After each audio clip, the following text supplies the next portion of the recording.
Hi guys, do you have kids? Are you thinking about having kids? Today, I'm going to be talking about your kids' money. My name is Joel Solomon, and I'm your Master Prosperity Coach. And many of you know my mission is to help at least 100,000 people become financially free. So let's talk about your kids' money. Do you have kids? You're thinking about having kids? If you don't, or you're not, well, you could probably skip this video, but if you are interested in your kids' money, then stay tuned. And also I'll have a money tip at the end of the video as well. So how much money is the appropriate amount to give your kids when they're 6 years old, or 10, or 12, or 14, or 16, or 18, if they're not working? What do you believe is an appropriate amount for an allowance? Should they get an allowance if they're not doing anything? No chores, no taking out the garbage, no putting dishes or cleaning dishes or setting the table for dinner or lunch or breakfast. So I'd love for you guys to respond with your thoughts, but you know that the key concepts of your kids' money are in chapter 13 of Infinite Love and Money. And we talk about the fact that we believe that Molly Singh and I believe that kids should do something for the money. Now, is it okay to fight about money in front of the children? Doesn't matter what age they are. For example, it's okay to fight in front of them at 16, but not at 4. What are your thoughts? Sometimes it's not easy to just stop in the middle. Fight is not planned. The anger is not planned. So how do you deal with that? You're in the car and there's an argument and they're there. So you have to have a plan in place in case you start arguing about money.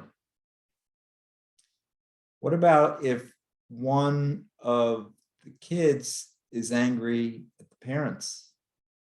Is it okay to give them $10 or $20 to just calm them down, not make them angry, to make them less angry?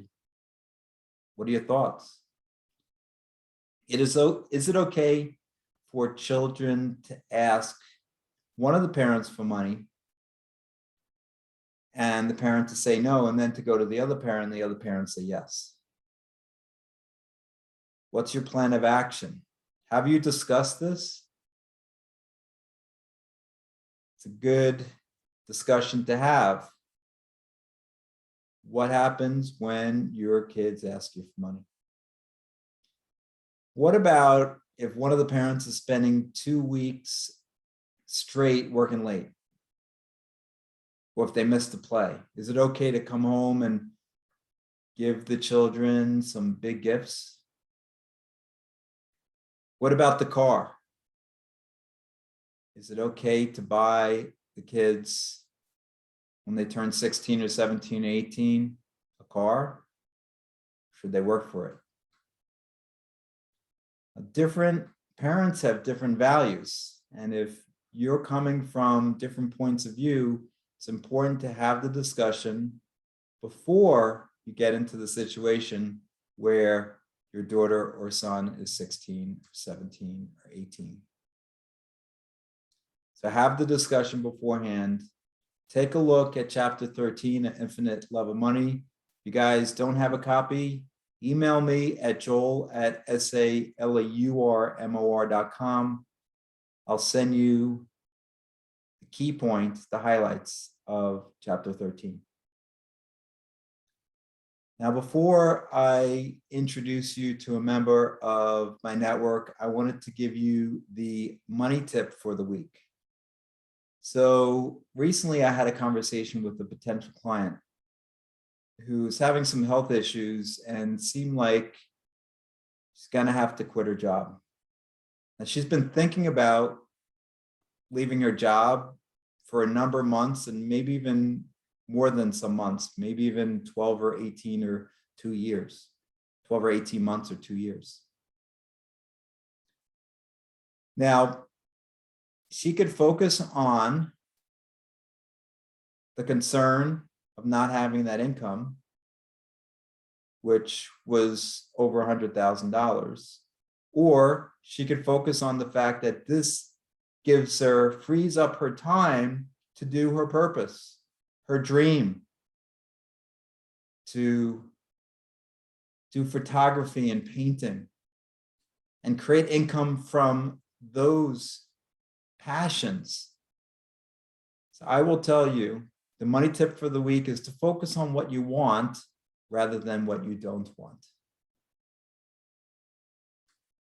So each week I introduce you to a member of my network.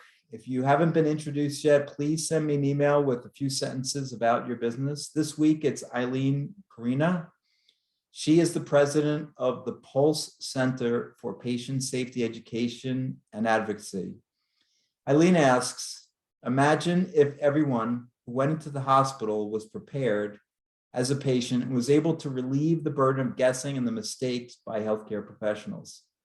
She says the Pulse Center can help change that with Take Charge, 5 steps to safer healthcare, and a 40-minute presentation followed by a discussion. She says her business is here to help get the program started in any business, organization, or community.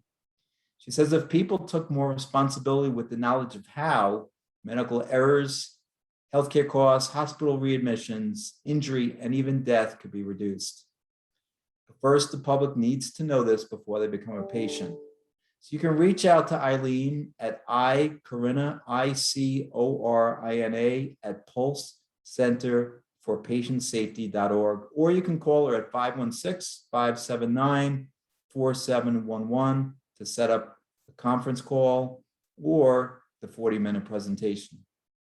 Now, before I conclude, a special announcement. Just this past Sunday, I was on Constance Arnold's Think, Believe, Manifest, going through the 9 money rules millionaires use, only the unconventional ones.